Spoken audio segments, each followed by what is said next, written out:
Assalamualaikum warahmatullahi wabarakatuh. Kami dari kelompok 1 hari ini akan mempresentasikan mata kuliah akuntansi menengah 2 mengenai chapter 16 mengenai sekuritas dilutif dan laba per saham yang dibimbing oleh Bapak Dr. Sparta, SE, ME, AKSIE. Presentasi kali ini disusun oleh saya sendiri, Zara Herani, dan ketiga teman saya yaitu Adara Artemisia Pramesti, Dinar Alivia Putri, dan Latifa Putri Pawitan. Dilutif terjadi karena penambahan jumlah saham yang beredar, sehingga untuk nilai saham yang sama sekarang harus dibagi dengan jumlah lembar saham yang lebih besar. Hilangnya nilai pemegang saham yang ada atau pengurangan hasil atau hak surat berharga karena jumlah yang dikeluarkan melebihi jumlah yang semestinya, atau karena adanya pemberian hak opsi untuk memperoleh surat berharga tersebut. Kewajiban dan ekuitas. Perusahaan harus melaporkan instrumen ini sebagai kewajiban dan ekuitas. Yang pertama ada 3 opsi saham, konversi efek, saham preferensi. Konversi utang. Obligasi yang dapat diubah menjadi sekuritas lainnya disebut obligasi konversi. Yang pertama itu manfaat obligasi, bunga dan pokok, ditambah yang kedua itu bertukar hak istimewa untuk saham pada opsi pemegang. Dua alasan utama perusahaan dalam konversi. Yang pertama, keinginan untuk meningkatkan modal tanpa melakukan kontrol yang berlebihan. Dengan ilustrasi mengasumsikan bahwa perusahaan ingin mendapatkan $1 juta pada saat saham biasanya dijual dengan harga $45 per saham. Penerbitan seperti ini akan membutuhkan penjualan sebanyak 22.222 saham dengan menjual 1.000 obligasi pada nilai pasar sebesar $1.000 yang masing-masing bisa dikonversikan menjadi 20 lembar saham biasa. Perusahaan dapat memperoleh $1 juta dengan hanya menerbitkan 20.000 lembar saham biasa. Yang kedua, memperoleh pembiayaan saham biasa dengan harga yang lebih murah. Banyak perusahaan hanya dapat menerbitkan hutang pada suku bunga yang tinggi, kecuali jika perjanjian konvertible dicantumkan. Hak istimewa konversi membuat para investor bersedia menerima suku bunga yang lebih rendah dibandingkan penerbitan hutang secara normal.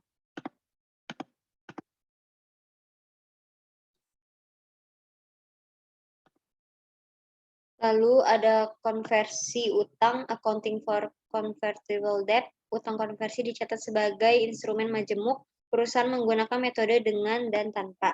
Implementasi dari pendekatan dengan dan tanpa itu yang pertama menentukan nilai wajar total utang konversi dengan baik, kewajiban dan komponen ekuitas. Yang kedua menentukan komponen kewajiban dengan menghitung nilai sekarang bersih dari semua arus kas masa depan, lalu didiskontokan pada tingkat bunga pasar. Yang akhirnya mengurangi komponen kewajiban diestimasi pada langkah kedua dari nilai wajar utang konversi untuk sampai pada komponen ekuitas.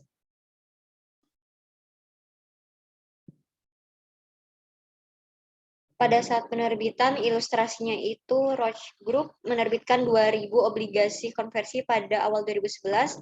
Obligasi memiliki jatuh tempo 4 tahun dengan tingkat bunga yang ditetapkan sebesar 6% dan dikeluarkan setara dengan nilai nominal sebesar $1.000 per obligasi. Hasil total yang diterima dari penerbitan obligasi adalah $2 juta. Bunga yang dibayarkan setiap tahun yaitu pada tanggal 31 Desember. Setiap obligasi dapat dikonversi ke dalam 250 saham biasa dengan nilai nominal sebesar $1. Tingkat bunga pasar pada utang non-konversi yang sama adalah 9%. Nah, berikut adalah ilustrasi pada saat penerbitan dengan tahun pertama sampai tahun keempat. Masing-masing tahun pertama itu 120 euro dengan bunganya interest 9% dan percent value-nya 2 juta euro. Fair value of convertible debt at debt issuance-nya 2 juta, lalu kita kurangkan dengan fair value-nya yaitu 1.805.606. Lalu kita dapat fair value of equity component at date of issuance-nya 194.394.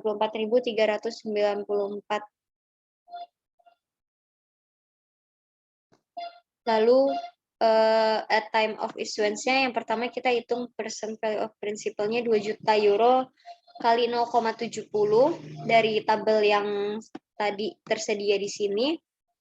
Dengan 4 tahun interest 9% didapat 1.416.860 euro. Lalu kita menghitung present value of the interest payment-nya 120.000 dikali 3,2 menurut tabel ini. Banyaknya 4 tahun dengan interest-nya 9% menjadi 388.766, sehingga present value of the liability komponennya kita jumlahkan menjadi 1.805.606 euro. Lalu fair value of convertible debt at that issuance-nya 2 juta, dikurangi dengan fair value of liability komponennya 1.805.606, kita dapat fair value of equity komponennya 194.394 euro. Maka jurnal entry-nya cash di debit sebesar 2 juta terhadap bond payable di kredit sebesar 1.805.606 dan share premium conversion equity-nya 194.394 di kredit. Lalu ada penyelesaian obligasi konversi. Pembelian kembali jika obligasi tidak diubah pada saat jatuh tempo. Roche membuat jurnal berikut untuk melunasi debt holders konversi, yaitu jurnalnya bond payable terhadap cash sebesar 2 juta. Catatannya dengan jumlah awalnya dialokasikan dengan ekuitasnya sebesar 194.384 dolar, baik tetap dalam akun premium konversi, berbagi ekuitas, atau ditransfer ke rekening share premium ordinary.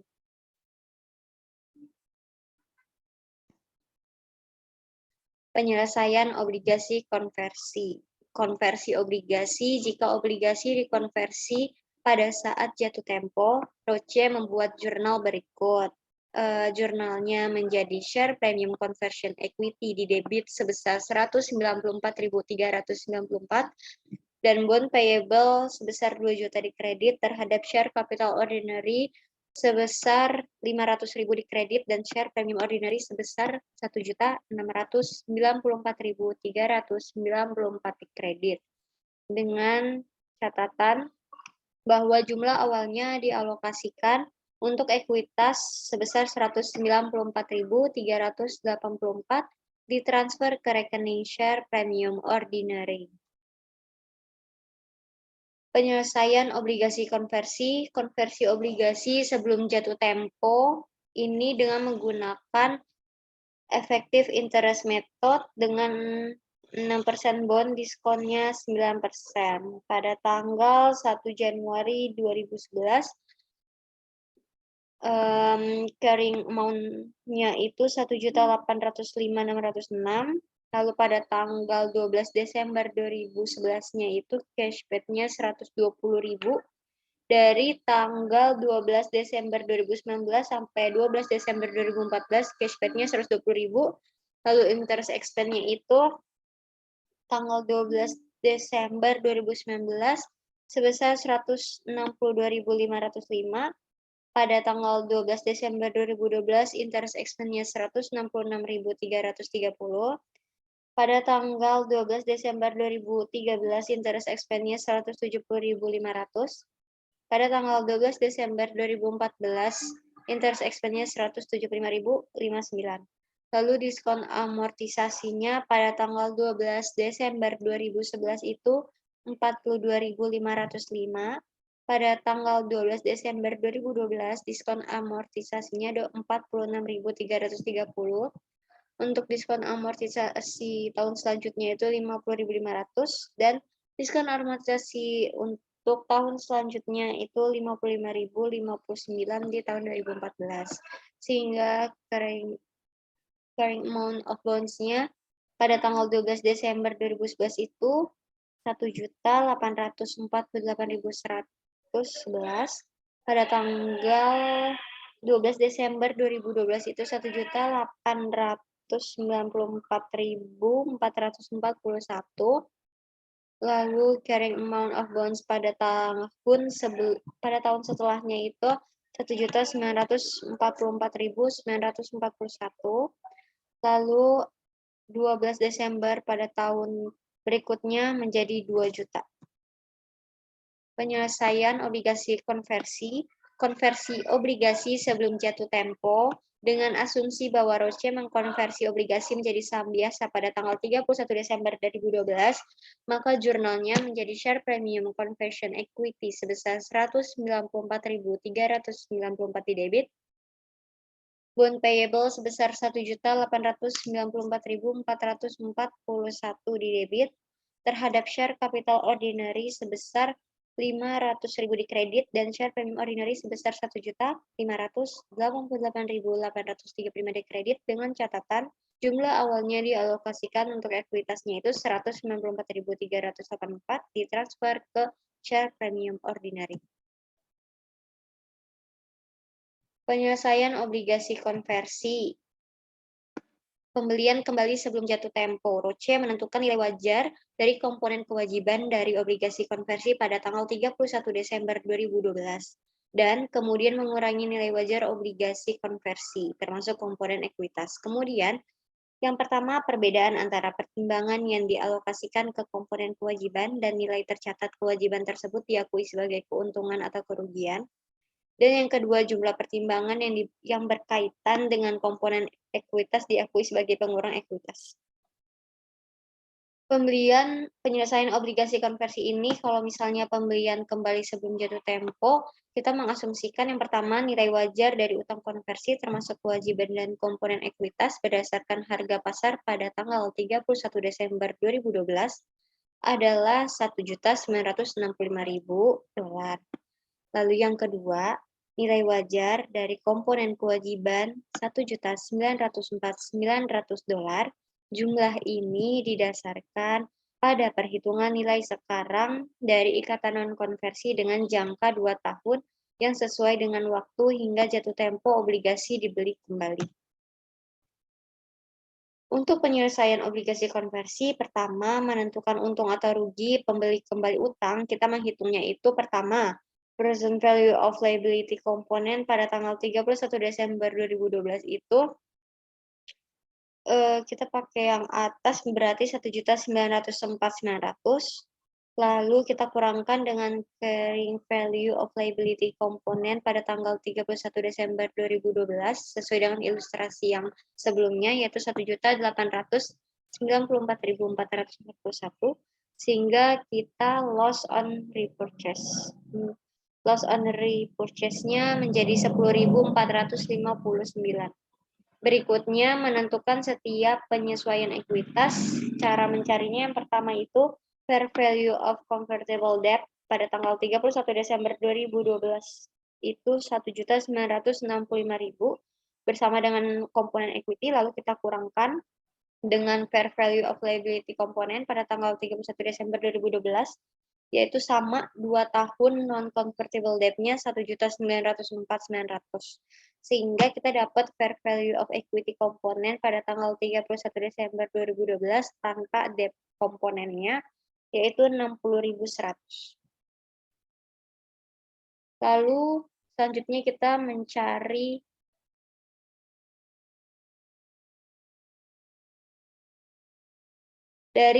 setelah kita mencari loss on repurchase dan fair value of equity komponen pada tanggal 31 Desember 2012, maka jurnal entry-nya menjadi bond payable di debit sebesar 1.894.441,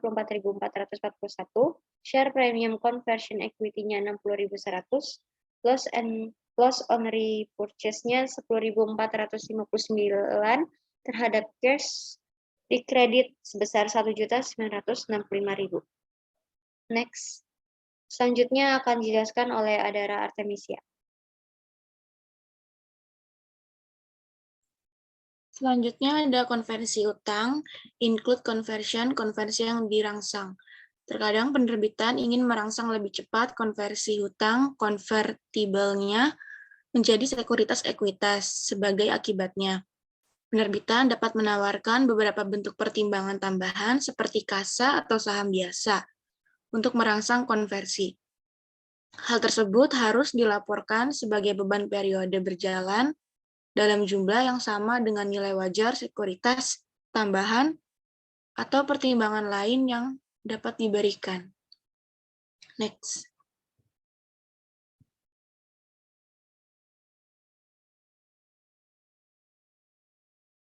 Next.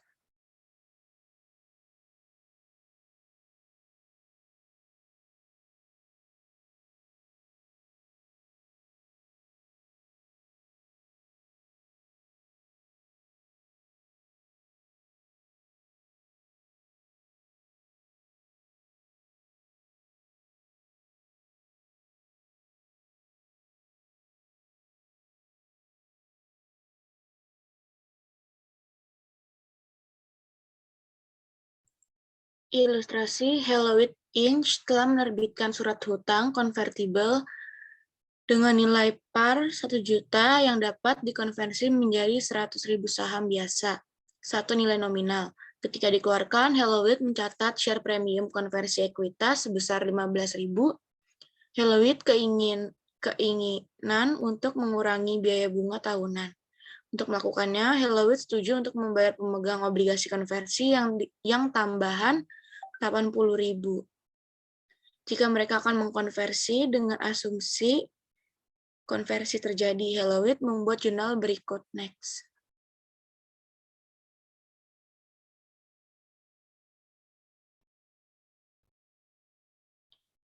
Ilustrasi Hellowit membuat jurnal berikut.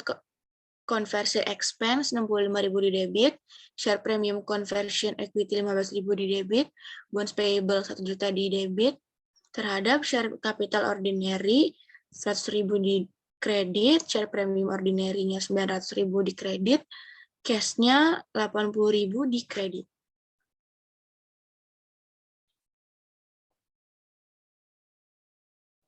Next.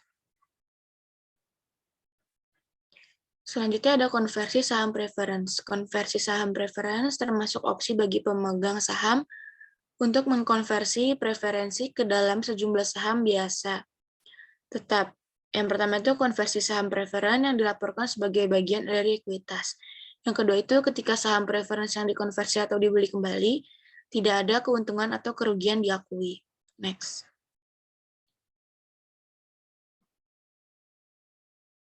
Ilustrasi perusahaan Morse menerbitkan 1.000 saham preference konversi yang memiliki nilai nominal sebesar 1 per saham. Saham yang diterbitkan pada harga 200 per saham, jurnal untuk mencatat transaksi ini adalah sebagai berikut. Cash 200.000 dari 1.000 dikali 200 terhadap share capital preference sebesar 1.000 dari 1.000 dikali 1. Terus ada share premium conversion equity 199.000 di kredit. Next.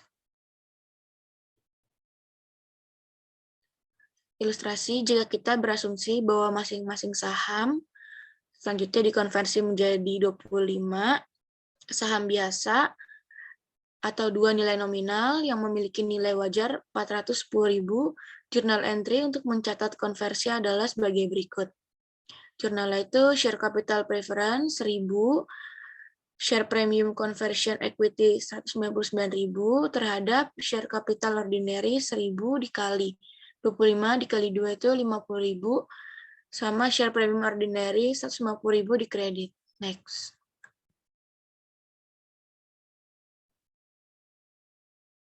Jika saham preference konversi dibeli kembali bukan dikonversi, harus membuat jurnal berikut. Share capital preference 1.000 di debit, share premium conversion equity 199.000 di debit, return earning 210 di debit, cash 410 di kredit. Setiap kelebihan dibayar di atas nilai buku saham preference konversi sering di debit ke laba ditahan.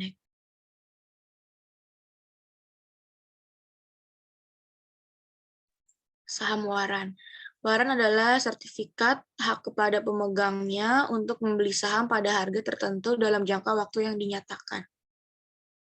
Biasanya timbul di bawah 3 situasi. Yang pertama, pada saat menerbitkan jenis sekuritas yang berbeda seperti obligasi atau saham preference, seringkali waran disertakan agar sekuritas terlihat lebih menarik untuk memberikan suatu dorongan ekuitas atau equity kicker. Next.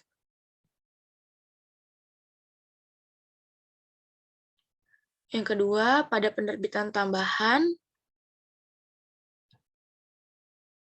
Yang kedua, pada penerbitan tambahan saham biasa, pemegang saham yang ada mempunyai hak istimewa atau preemptive right. Untuk lebih dulu membeli saham biasa, waran dapat diterbitkan untuk membuktikan hak tersebut. Yang ketiga, waran yang seringkali disebut sebagai opsi saham atau stock option diberikan sebagai kompensasi kepada para eksekutif dan karyawan. Next.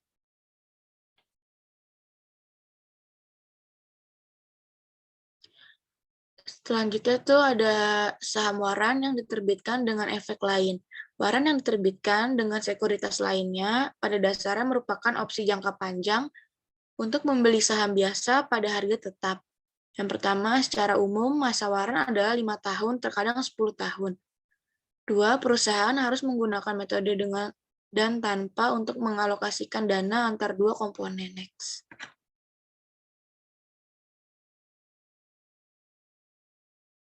Ilustrasi.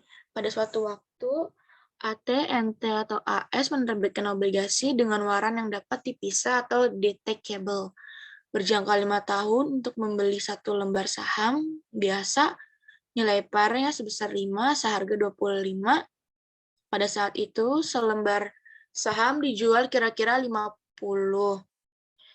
Waran ini memungkinkan AT dan T untuk menawarkan obligasi pada nilai par dengan hasil 8,3/4%, sedikit lebih rendah dari suku bunga yang berlaku pada waktu itu. AT&T mampu menjual obligasi plus waran seharga 10.200.000.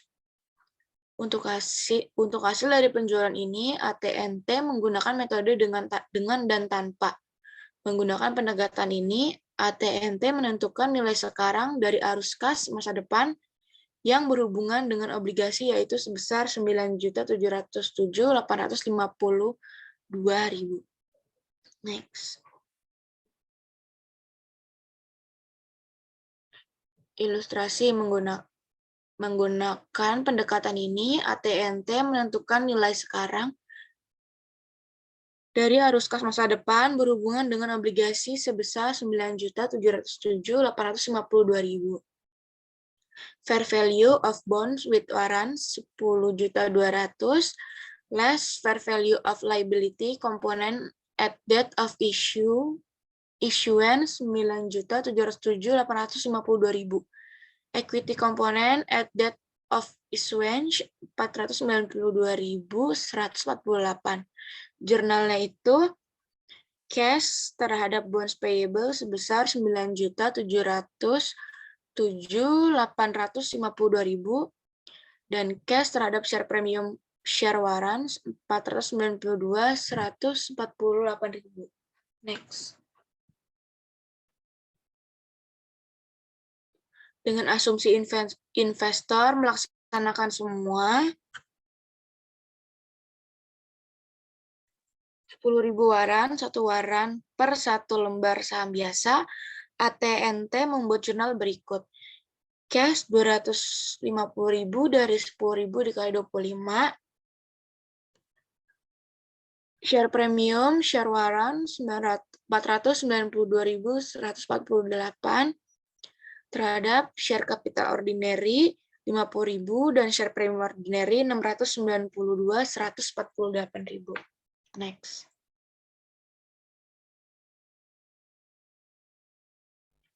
Hak untuk memesan saham tambahan. Hak saham, pemegang saham yang ada memiliki hak memesan efek terlebih dahulu, hak untuk membeli saham baru yang diterbitkan dalam proporsi kepemilikan mereka. Yang kedua, harga biasanya dikurang dari nilai pasar saat ini. Yang ketiga, waran yang diterbitkan dalam situasi ini bersifat jangka pendek, tidak seperti waran yang diterbitkan dengan sekuritas lainnya.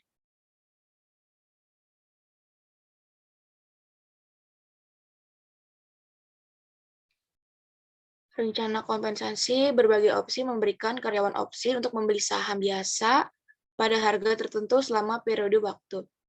Program kompensasi yang efektif adalah yang pertama, dasar kompensasi terhadap kinerja memotivasi karyawan, membantu mempertahankan eksekutif dan merekrut bakat baru. Yang kedua, memaksimalkan keuntungan setelah pajak karyawan dan menggunakan kriteria kerja di mana karyawan memiliki kontrol.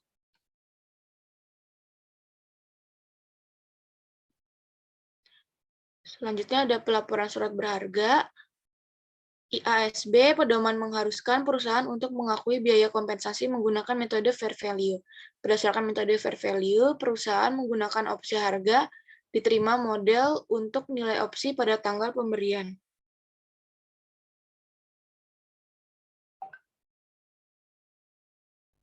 Akuntansi untuk saham kompensasi. Rencana opsi saham, 2 isu akuntansi utama. Yang pertama, bagaimana menentukan beban kompensasi. Yang kedua, periode untuk mengalokasikan beban kompensasi. Next. Menentukan beban biaya kompensasi berdasarkan nilai wajar dari opsi yang diharapkan pada tanggal opsi diberikan kepada karyawan, yaitu tanggal hibah. Mengalokasikan biaya kompensasi selama periode di mana karyawan melakukan layanan. Next.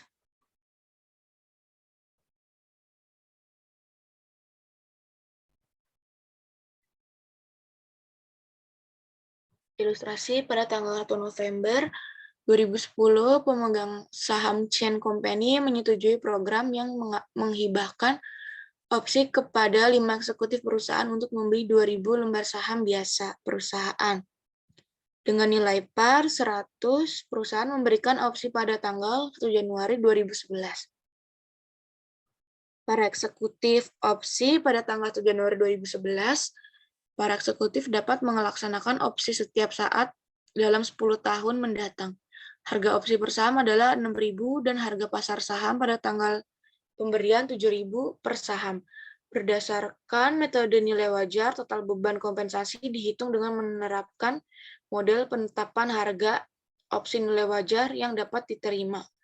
Asumsikan model penetapan harga opsi nilai wajar menentukan total beban kompensasi Chain menjadi 22 juta.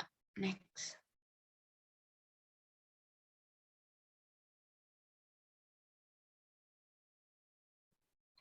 Ilustrasi dalam metode nilai wajar, perusahaan mengakui nilai opsi sebagai beban sepanjang karyawan tersebut bekerja. Asumsikan bahwa umur manfaatnya adalah 2 tahun.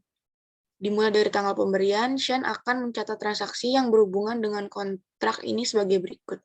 Pada tanggal pemberian, Januari 1, 2011, no entry untuk mencatat beban kompensasi tahun 2011. Desember 31, 2011, compensation expense 11 juta, share premium, share option 11 juta, itu dari 22 juta dibagi 2.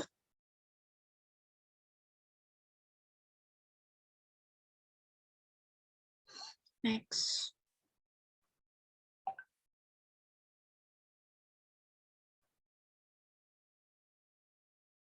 Next.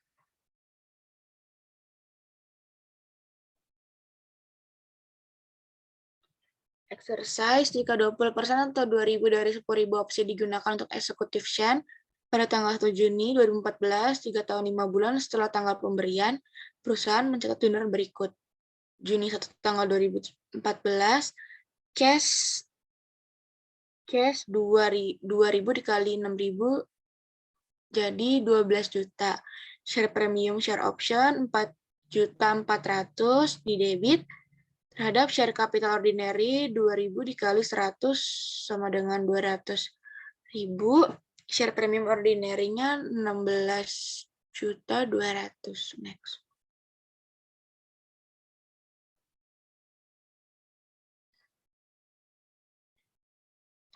Kadaluarsa, jika opsi saham yang tersisa tidak digunakan eksekutif Chain sebelum tanggal kadaluarsa, perusahaan akan mencatat transaksi pada tanggal kadaluarsa sebagai berikut.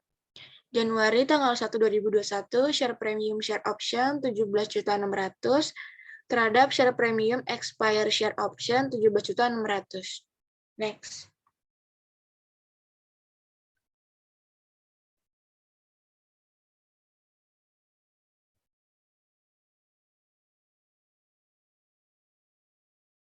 Penyesuaian. Setelah total kompensasi diukur pada tanggal pemberian, hal itu dapat diubah di masa mendatang, tergantung pada apakah penyesuaian disebabkan oleh yang pertama layanan atau kondisi pasar.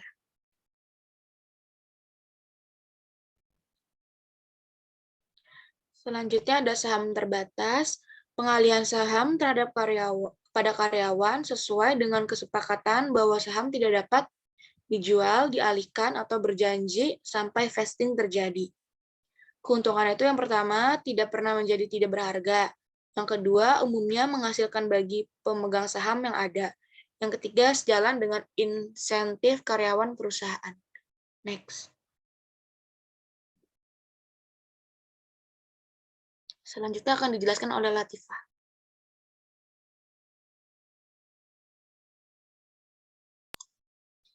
Selanjutnya ada ilustrasi. Pada tanggal 1 Januari 2011, perusahaan Ogden menerbitkan 1.000 saham terbatas pada CEO-nya, Christy D. George.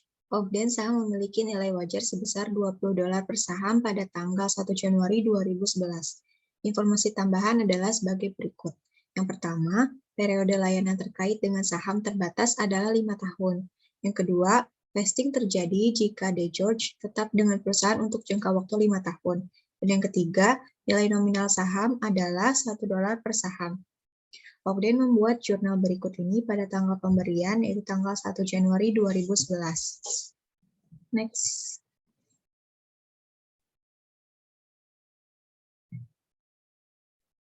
Jurnalnya itu ada unearned compensation, 20.000 di debit, terhadap share capital ordinary, 1.000 dikali $1, jadi 1.000 di kredit, dan share premium ordinary, 1.000 dikali $19, 19.000.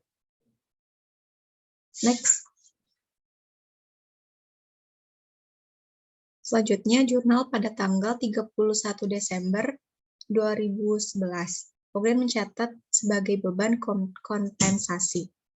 Jurnalnya sebagai berikut. Compensation expense 4.000 di debit terhadap unearned compensation 4.000 di kredit. Next.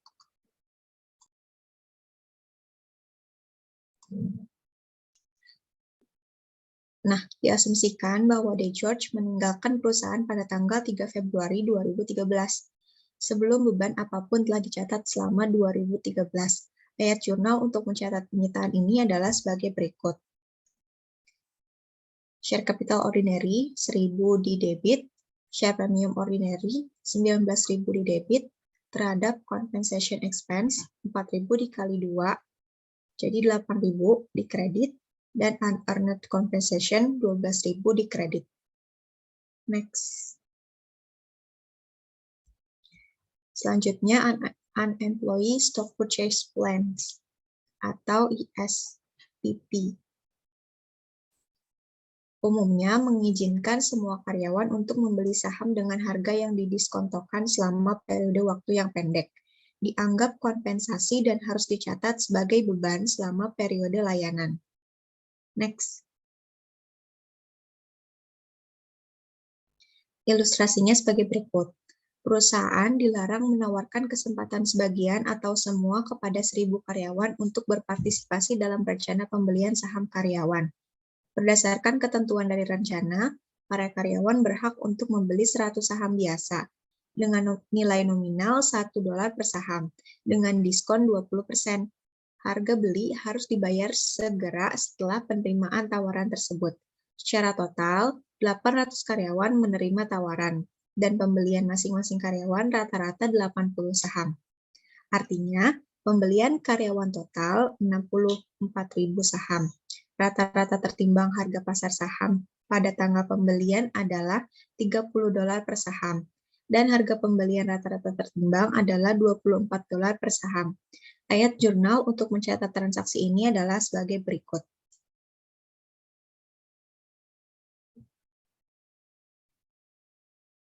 Ada cash 1.536.000 di debit, itu dari 64.000 dikali $24. Dan compensation expense 384.000 di debit, itu dari 64.000 dikali 30 dikurangi $24. Terhadap share capital ordinary 64.000 di kredit, dan share premium ordinary 1.856.000 di kredit. Next. Selanjutnya, pengungkapan rencana kompensasi. Perusahaan yang memiliki satu atau lebih saham, pengaturan pembayaran harus mengungkapkan sebagai berikut. Yang pertama, sifat dan luas pengaturan pembayaran yang ada selama periode tersebut. Yang kedua, bagaimana nilai wajar dari barang dan jasa yang diterima, atau nilai wajar instrumen ekuitas yang diberikan selama periode tersebut ditentukan. Dan yang ketiga, pengaruh transaksi pembayaran pada pendapatan bersih perusahaan atau rugi selama periode dan posisi keuangan. Next. Perdebatan akuntansi opsi saham. IASB menghadapi oposisi yang cukup besar ketika ia mengusulkan metode untuk akuntansi nilai wajar opsi saham. Hal ini tidak mengherankan, mengingat bahwa hasil metode yang fair value dalam biaya kompensasi yang lebih besar relatif terhadap model nilai intrinsik. Transparansi laporan keuangan termasuk pengakuan berbasis saham beban tidak boleh dikritik. Jika kita menulis standar untuk mencapai beberapa tujuan kebijakan sosial, ekonomi, atau publik, laporan keuangan kehilangan kredibilitasnya. Next. Selanjutnya, perhitungan laba per saham. Laba per saham menunjukkan laba yang dihasilkan oleh setiap lembar saham biasa. Perusahaan melaporkan laba per saham hanya untuk saham biasa. Ketika laporan laba rugi berisi operasi dihentikan, perusahaan diharuskan untuk melaporkan laba per saham untuk setiap komponen. Return earning per share, income from continuing operation $4, loss from discontinued operation, net of tax 0,6, jadi net income-nya 3,4. Next. EPS struktur modal sederhana. Struktur sederhana yaitu hanya saham biasa, ada efek berpotensi dilutif. Struktur kompleks yaitu efek berpotensi dilutif yang hadir. Dilusi berarti kemampuan untuk mempengaruhi EPS dalam arah ke bawah. Preferred stock dividends. Laba per saham berhubungan dengan laba per saham biasa. Jika suatu perusahaan memiliki baik saham biasa maupun saham preferen yang beredar, maka dividen saham preferen tahun berjalan dikurangi dari laba bersih untuk memperoleh laba yang tersedia untuk pemegang saham biasa. Mengurangi dividen tahun berjalan saham preferen dari laba bersih untuk sampai pada pendapatan yang tersedia bagi pemegang saham biasa. Earning per share itu dihitungnya sama dengan net income dikurangi preference dividend dibagi weighted average number of share outstanding.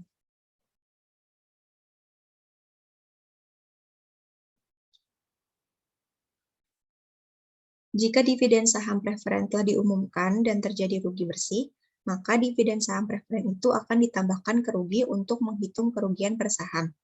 Jika saham preferen bersifat kumulatif dan dividen tidak diumumkan pada tahun berjalan, maka jumlah yang sama dengan dividen yang seharusnya sudah diumumkan untuk tahun berjalan saja yang harus dikurangkan dari laba bersih atau ditambahkan ke rugi bersih.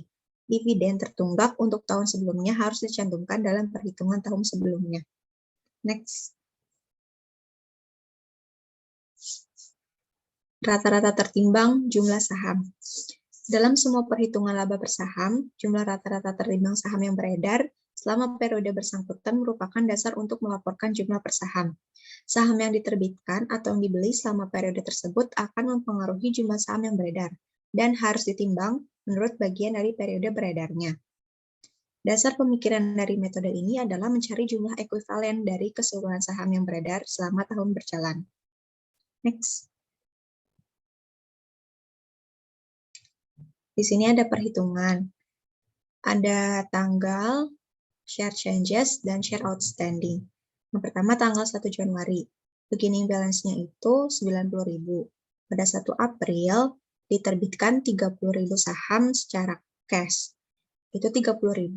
Jadi totalnya ada 120.000 saham yang beredar. Nah, tanggal 1 Juli dibeli 39.000 saham. Maka totalnya yang beredar itu ada 81.000.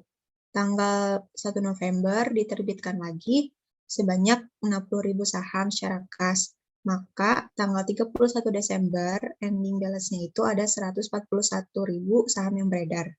Next. Nah, Frank menghitung rata-rata tertimbang jumlah saham yang beredar sebagai berikut. 1 Januari sampai 1 April, saham yang beredar kan 90.000. Bagian tahunnya itu 3/12. Maka saham tertimbangnya 22.500. Lalu selanjutnya 1 April sampai 1 Juli. Saham yang beredar 120.000, bagian dari tahun 3/12, saham tertimbangnya itu 30.000. 1 Juli sampai 1 November, saham yang beredar 81.000. Bagian dari tahun 4/12. Saham tertimbangnya sama dengan 27.000. Dan yang 1 November sampai 31 Desember, saham yang beredar itu 141.000. Dan bagian dari tahunnya itu November ke Desember 22/12. Saham tertimbangnya 23.500. Maka rata-rata tertimbang jumlah saham yang beredar 103.000. Next.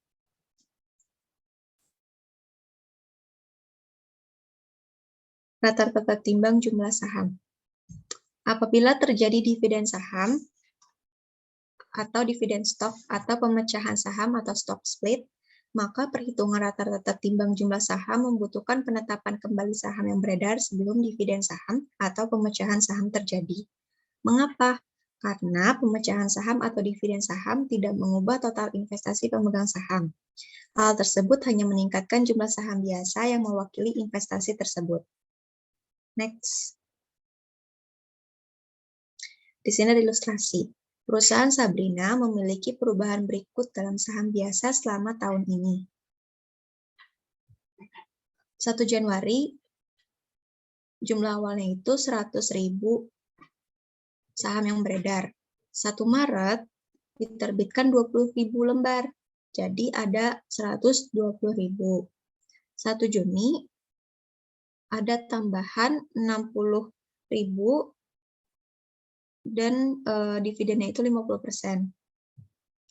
Maka totalnya kan 60.000, jadi ditambah jadi 180.000 saham yang beredar.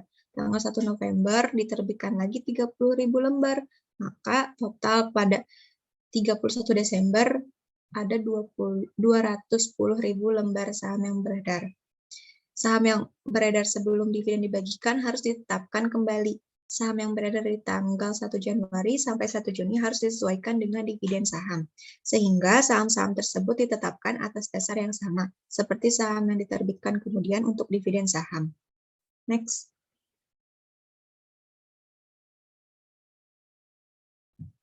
Nah, perhitungannya 1 Januari sampai Maret itu kan ada 100.000.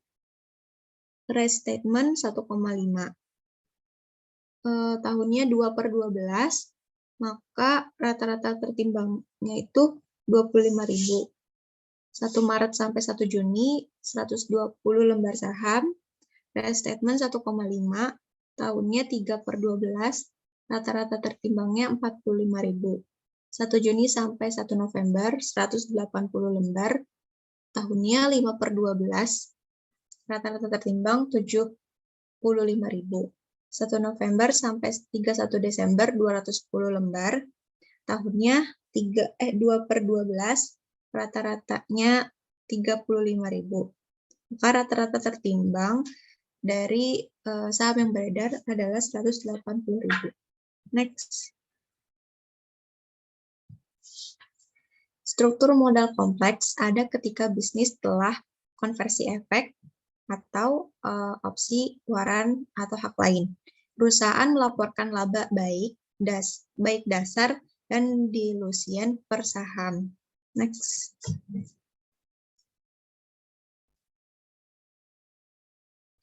EPS dilusian termasuk efek dari semua efek berpotensi. Saham biasa dilutif yang beredar selama periode tersebut. Nah, perhitungannya itu EPS sama dengan net income dikurangi preference dividen dibagi weighted average share outstanding dikurangi impact of convertibles dikurangi impact of option, warrants, and other dilutive securities. Perusahaan tidak akan melaporkan EPS dilusian jika sekuritas dalam struktur modal mereka anti-dilutif. Next. EPS dilusian, efek konversi. Mengukur efek dilutif konversi potensial terhadap EPS menggunakan metode jika dikonversi. Metode untuk obligasi konversi mengasumsikan konversi sekuritas konvertibel pada awal periode atau pada saat penerbitan sekuritas jika diterbitkan selama periode berjalan, dan penghapusan bunga yang berhubungan sesudah pajak. Next. Mengukur efek dilutif konversi potensial terhadap EPS menggunakan metode jika dikonversi. Jadi, pembaginya itu atau denominator, jumlah rata-rata tertimbang saham yang beredar ditingkatkan dengan tambahan saham yang diasumsikan dapat diterbitkan. Sementara pembilang atau numerator, yaitu laba bersih ditingkatkan dengan jumlah beban bunga atas sekuritas jika dikonversikan dikurangi pengaruh pajak yang berkaitan dengan saham biasa potensial tersebut. Next. Selanjutnya ada ilustrasi. Mayfield Corporation, laba bersih sebesar $210.000 untuk tahun ini, dan sejumlah rata-rata tertimbang saham biasa yang beredar selama periode 100.000 saham. Perusahaan memiliki 2 terbitan obligasi surat hutang konvertibel yang beredar. Salah satunya adalah obligasi 6% dijual pada 100. Totalnya $1 juta pada tahun sebelumnya dan dikonversi menjadi 20.000 saham biasa. Beban bunga untuk tahun berkaitan dengan komponen kewajiban dari obligasi konversi adalah $62.000. Yang lainnya adalah obligasi 7%, dijual pada 100. Jadi totalnya $1 juta pada tanggal 1 April tahun berjalan dan dikonversikan menjadi 32.000 saham biasa. Beban bunga untuk tahun ini berkaitan dengan komponen kewajiban dari obligasi konversi adalah $80.000. Tarif pajak 40%. Next.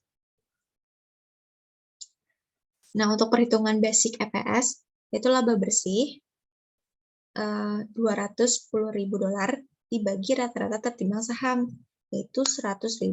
Jadi sama dengan $2,10.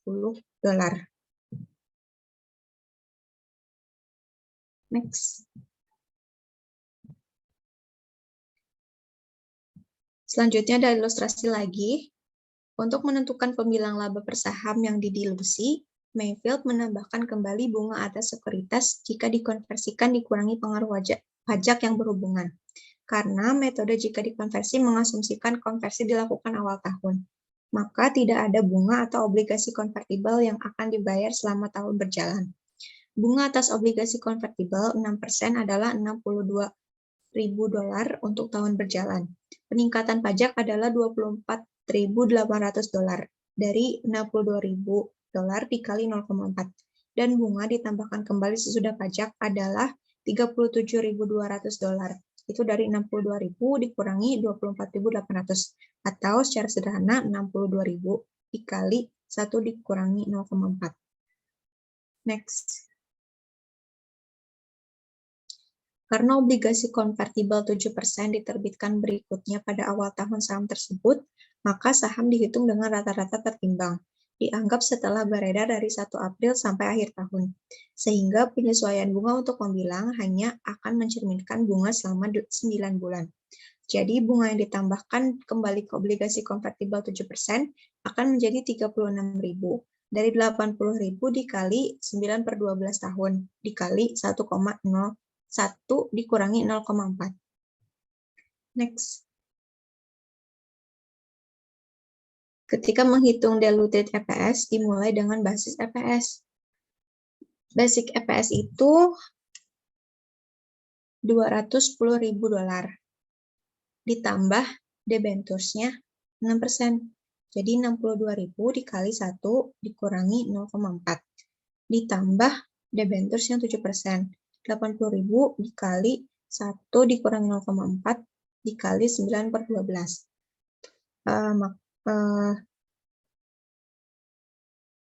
Selanjutnya dibagi basic EPS-nya itu 100.000 sama dengan 2,10. Terus debentures yang 6% itu ditambahkan 20.000. Itu efek on EPS sama dengan 1,86. Terus selanjutnya debentures yang 7% itu ditambah jadi 24.000. Efek on EPS-nya sama dengan 1,50. Jadi ketika dihitung sama dengan, jadi diluted EPS-nya itu sama dengan 1,97 dolar. Next. Selanjutnya akan dijelaskan oleh Dinar Alivia.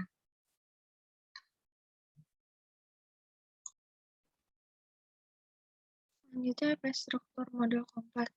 Diluted EPS convertible securities. Other factor. Jika obligasi dijual dengan premi atau diskonto, maka beban bunga harus disesuaikan setiap periode untuk memperhitungkan kejadian ini. Karena itu, jumlah beban yang ditambahkan kembali sebelum pajak ke laba bersih adalah beban yang dilaporkan dalam laporan laba rugi. Next.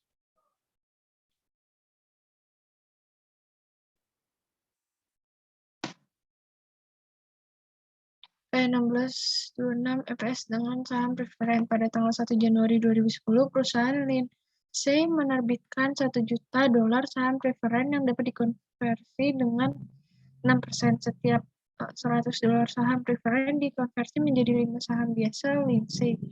Laba bersih Lindsay pada tahun 2011 sebesar 240.000 dolar dengan tingkat pajak 40%. Perusahaan memiliki 100.000 saham biasa yang beredar sepanjang tahun 2010. Hitunglah laba bersih per saham untuk tahun 2010. Next. Yang pertama, hitunglah laba bersih per saham tahun 2010.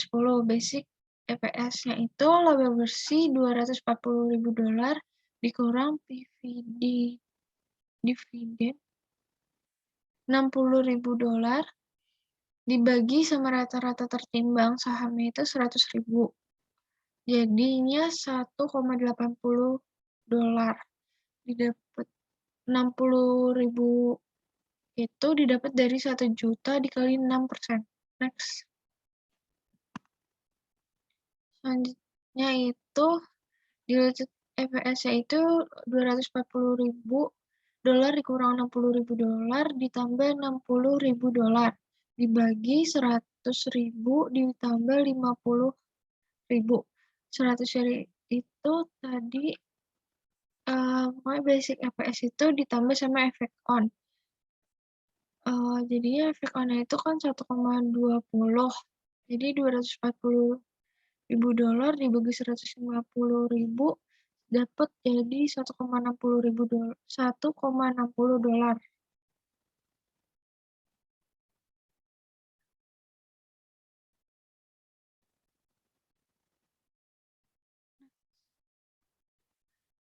Selanjutnya itu asumsikan setiap saham disukai adalah dikonversi menjadi 3 lembar saham biasa.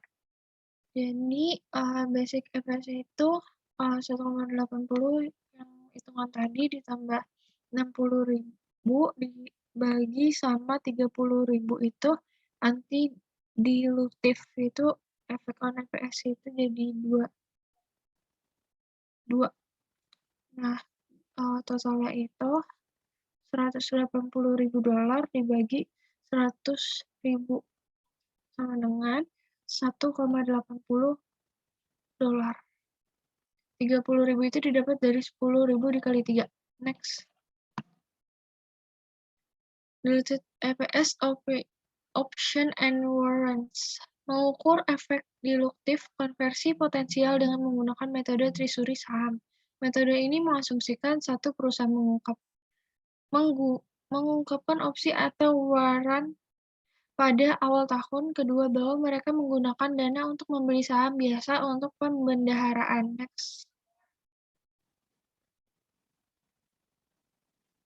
Ilustrasinya, Cummins Industries Inc. memiliki laba bersih untuk periode sebesar 220.000 dolar, rata-rata jumlah saham beredar untuk periode adalah 100.000 dolar, 100.000 saham. Oleh karena itu, EPS mengabaikan dasar semua sekuritas diluktif adalah $2,20. Rata-rata jumlah saham yang berkaitan dengan pilihan yang beredar meskipun tidak dieksekusi pada saat ini pada harga opsi $20 per saham adalah 5.000 saham. Harga pasar rata-rata saham biasa selama tahun adalah $28. Itulah EPS menggunakan metode treasury saham. Next.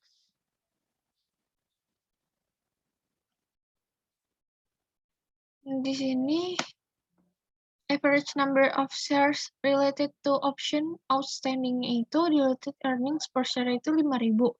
Option price per share itu dikali sama $20. Jadinya dapat proceed upon exercise of option sebesar $100.000.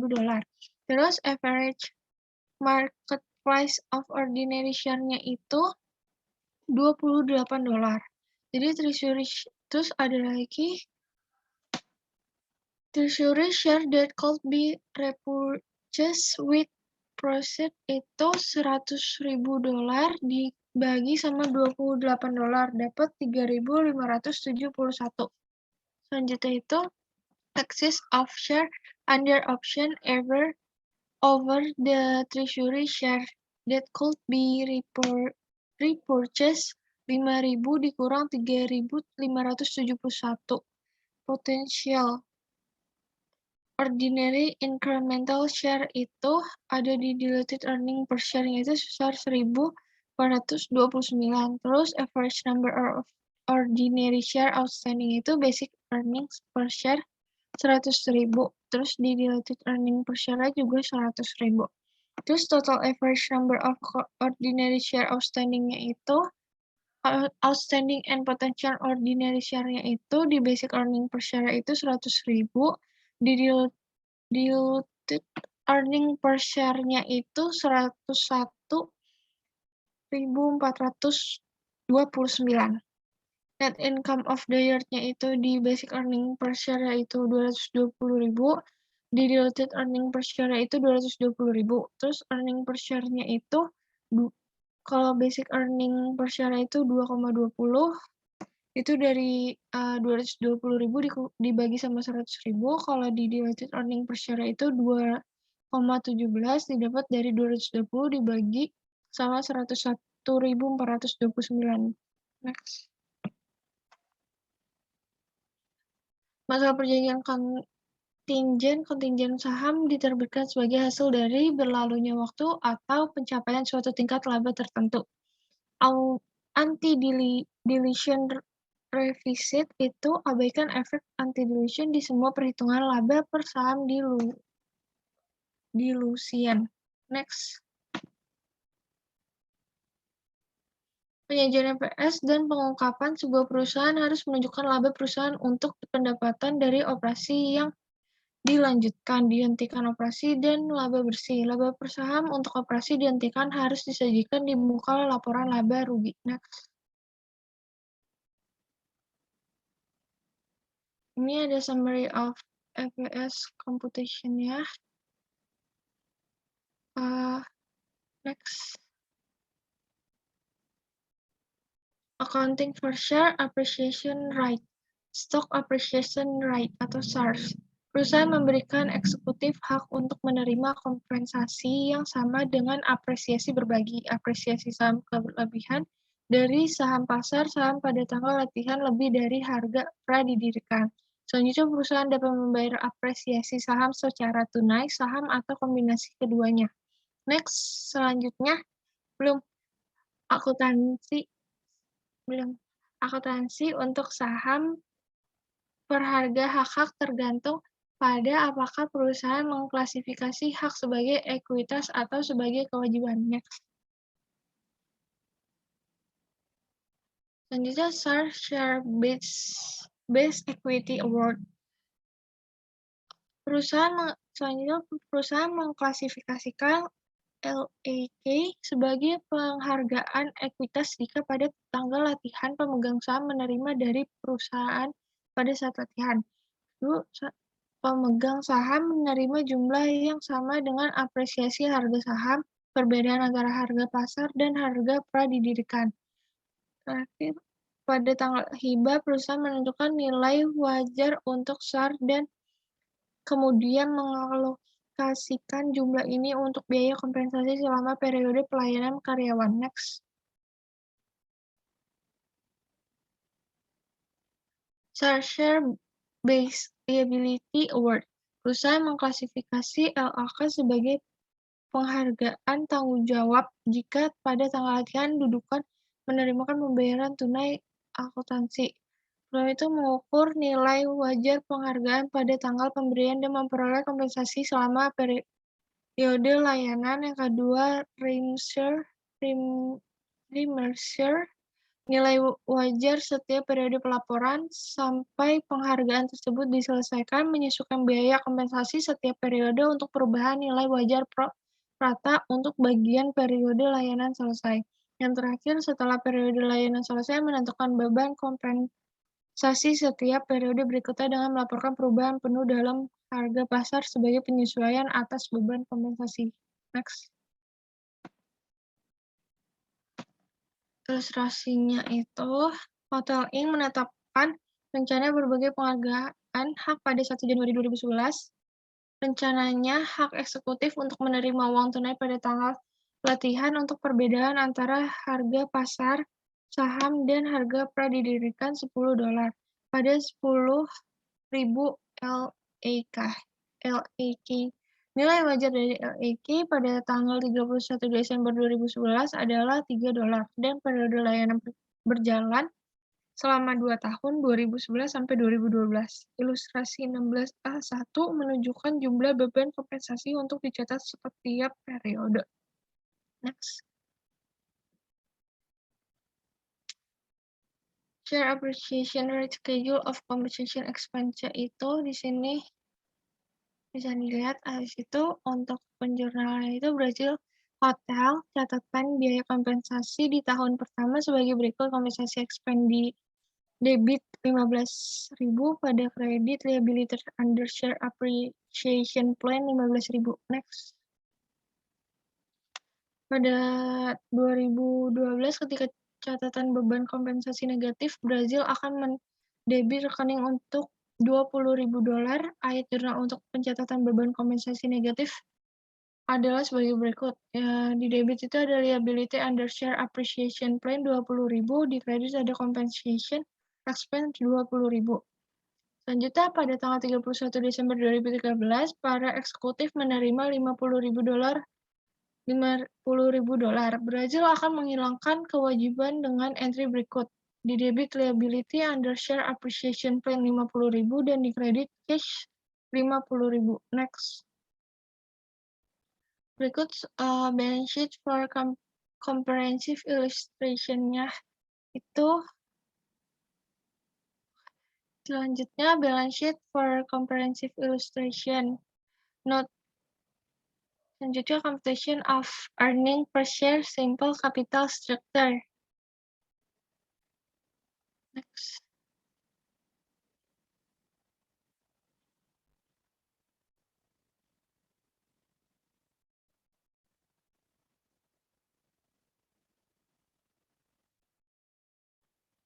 Diluted earning per share, langkah-langkah untuk menghitung laba per saham dilusian, menentukan untuk setiap keamanan dilutif, efek per saham dengan asumsi latihan atau konversi, tingkat hasil dari langkah 1 dari terkecil hingga terbesar efek laba per saham. Dimulai dengan pendapatan per saham berdasarkan rata-rata tertimbang saham biasa yang beredar, menghitung ulang laba per saham dengan menambahkan efek saham terkecil per dari langkah 2. Lanjutkan proses itu begitu lama karena masing-masing dihitung laba per saham lebih kecil dari jumlah sebelumnya.